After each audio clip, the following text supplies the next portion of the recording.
Hello' friends, এই ভিডিঅ'টোত আপোনালোকে দেখিবলৈ পাব কেইটামান বহুতেই গুৰুত্বপূৰ্ণ জিকে কুৱেশ্যন। আশা কৰিছোঁ আপোনালোকৰ কুৱেশ্যনকেইটা বহুতেই উপকাৰ হ'ব। গতিকে আহকচোন কুৱেশ্যনকেইটা চাই লওঁ।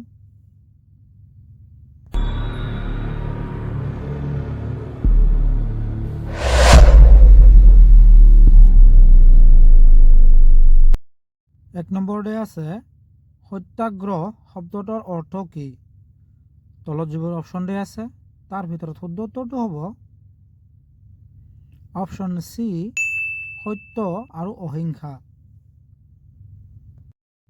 2 নম্বৰতে আছে দিল্লী চলো শ্লোগানটো কাৰ আছিল?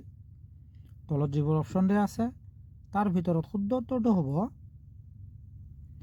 Option B, Subhash Chandra Bose. 3 নম্বৰতে আছে তলৰ কোনবিধৰ বাবে তাজমহলৰ প্ৰতি ভাবুকি আহি পৰিছে?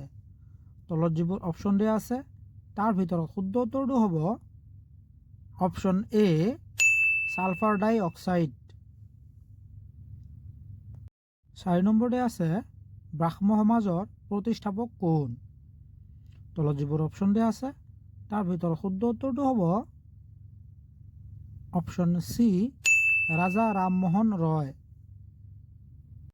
5 নম্বৰতে আছে ভাৰতৰ প্ৰথম ভাইচৰয় কোন আছিল?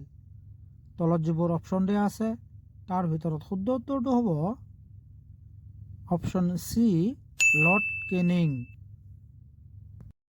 6 নম্বৰতে আছে আগষ্ট বিপ্লৱ কাক বুলি কোৱা হয়? তলত যিবোৰ অপশ্যন দিয়া আছে তাৰ ভিতৰত শুদ্ধ উত্তৰটো হ'ব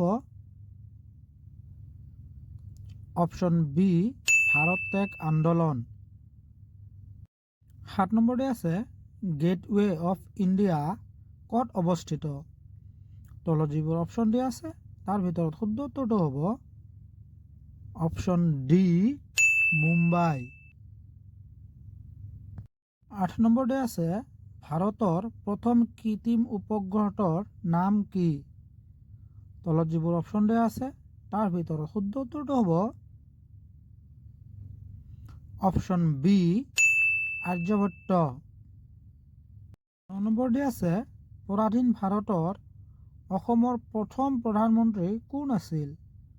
তলত যিবোৰ অপশ্যন দেখিছে তাৰ ভিতৰত শুদ্ধ উত্তৰটো হ'ব option B, sir Syed Mohammad Saadulla. 10 নম্বৰতে আছে পাটলিপুত্ৰ কোন ঠাইৰ পুৰণি নাম? তলত যিবোৰ অপশ্যন দেখিবলৈ পাইছে তাৰ ভিতৰত শুদ্ধ উত্তৰটো হ'ব অপশ্যন এ, পাটনা। 11 নম্বৰতে আছে আইনী আকবৰী গ্ৰন্থ কোনে ৰচনা কৰিছিল?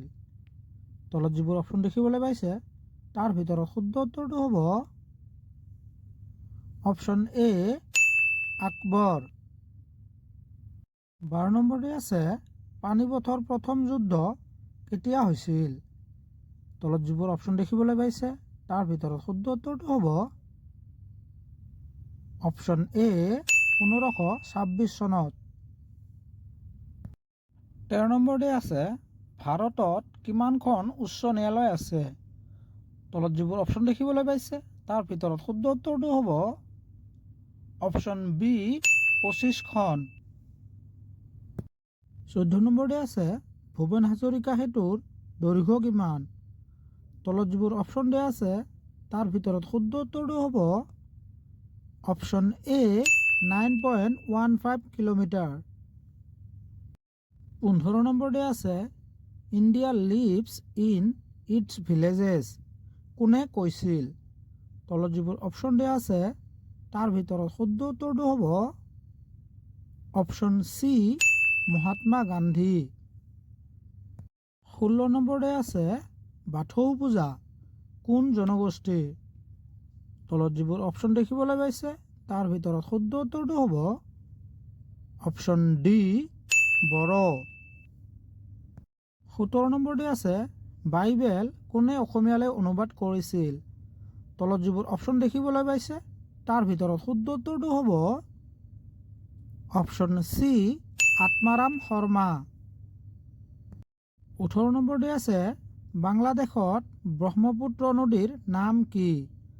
তলত যিবোৰ অপশ্যন দেখিবলৈ পাইছে তাৰ ভিতৰত শুদ্ধ উত্তৰটো হ'ব অপশ্যন চি যমুনা। 19 নম্বৰতে আছে সতী সাধনী কোন ৰাজ্যৰ বা বংশৰ আছিল। তলত যিবোৰ অপশ্যন দেখিবলৈ পাইছে তাৰ ভিতৰত শুদ্ধ উত্তৰটো হ'ব অপশ্যন বি কোচ ৰাজ্যৰ। আজিৰ কাৰণে আছিল এইখিনিয়ে। আগলৈ লগ পাম নেক্সট এটা ভিডিঅ'ত। আৰু ভিডিঅ'টো যদি ভাল লাগিছে এটা লাইক কৰিব আৰু নিশ্চয় ফ'ল' কৰিবলৈ নাপাহৰিব। ধন্যবাদ।